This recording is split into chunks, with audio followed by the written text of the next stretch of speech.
Today I'm going to show you how to put your Google Doc into MLA format.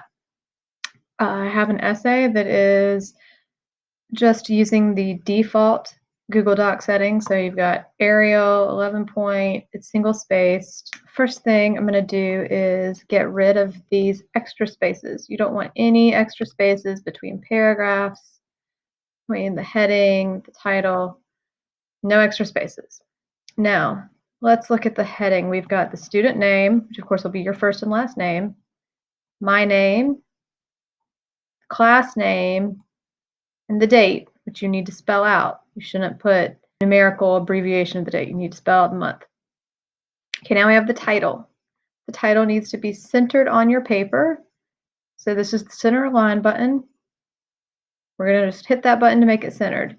What you don't do, don't use the space bar to move it over. Don't do that. Click the center button. Now, everything else is good. If, say, you accidentally centered your text when you centered your title, just use the left align button to make sure it's back to being left aligned. You want a first line indent of 1/2 inch. You can do that a couple ways. You can hit the tab key, and you can go and do that for each paragraph if you need to. Or if you do it when you first start, whenever you hit enter, it's smart enough to know that you want to indent the first line of the next paragraph. Another way you can do it, say you have this whole entire essay and you hadn't indented any of the first lines, you can select all your paragraphs, go to format, paragraph, no, align and indent. Come down here to indentation options. You want special indent, first line. Remember this, guys, because next quarter, when we write research papers, you're going to need to use this hanging indent.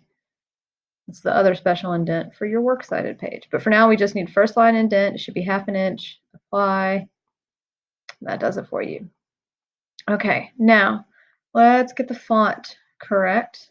So I'm going to hit Control A to select all. I'm going to change this to Times New Roman,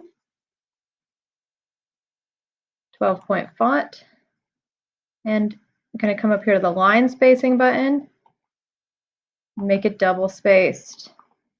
Now, good. Most of the paper is correct. There's one more thing we need to do. We need to add page numbers, and the way you do a page number in MLA format is your last name and the page number. Don't go and add the page number manually. You want Google Docs to do it because it will automatically update the page number for each page. So go to Insert, right here, Insert, Page Numbers, and you want the one that puts them in the upper right corner of every page. So that's the first option here, upper right corner of every page. So select that. Now we're not quite done. First of all, you guys notice that that number looks different than this number, this one down here. It's because it's gone back to the default font. So with that highlighted, it's like Times New Roman, 12-point. Okay, we need the page numbers in that Times New Roman 12-point as well. Now you just click in front of it and add your last name. And see, we got last name 1, last name 2, and it will continue to update for every page. So that's how you format your paper, correct MLA formatting, and insert page numbers correctly. If you have any questions, you can email me, or you can message me on PowerSchool Learning or on Remind.